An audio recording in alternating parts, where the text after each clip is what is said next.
रक्षाबंधन का त्यौहार हम प्रत्येक वर्ष मनाते आए हैं और भाई बहन आपस में मिलते हैं और फिर राखी बांधते हैं और भाई के द्वारा बहन को उपहार देने का सिलसिला सदियों से चला आ रहा है।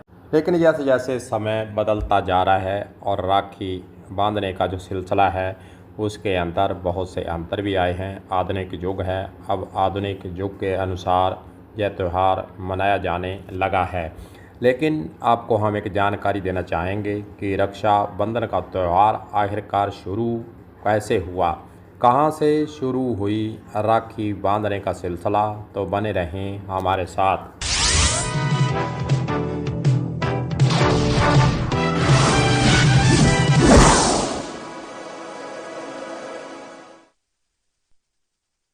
इन तस्वीरों के अंदर आप पुराने समय की राखियों को देख रहे हैं, किस प्रकार घर के अंदर ही राखियाँ तैयार की जाती थी। बाज़ार से राखियों को लाने का सिलसिला तो वर्तमान समय में शुरू हुआ है।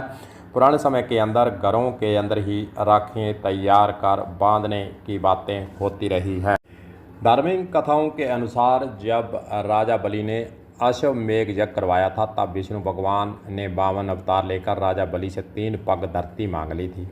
राजा ने 3 पग धरती देने के लिए हाँ बोल दिया। राजा के हाँ बोलते ही भगवान विष्णु ने आकार बढ़ाकर लिया और 3 पग में पूरी धरती नाप ली और राजा बलि को रहने के लिए पाताल लोक दे दिया गया था।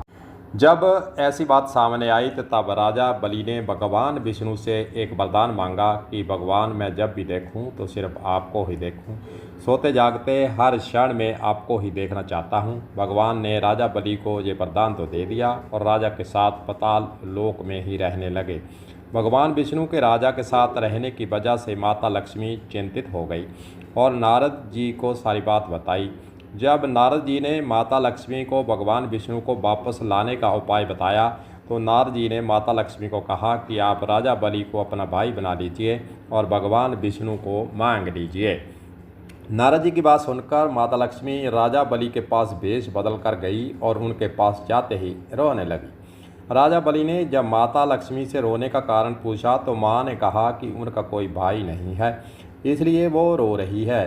राजा ने माँ की बात सुनकर कहा कि आज से मैं आपका भाई हूँ। माता लक्ष्मी ने तब राजा बलि को राखी बांध दी थी और उनके भगवान विष्णु को भी मांग लिया था। ऐसा माना जाता है कि तभी से भाई बहन का यह पावन पर्व मनाया जाता रहा है और वर्तमान समय में मनाने की परंपरा सदियों से इसी प्रकार चली आ रही है।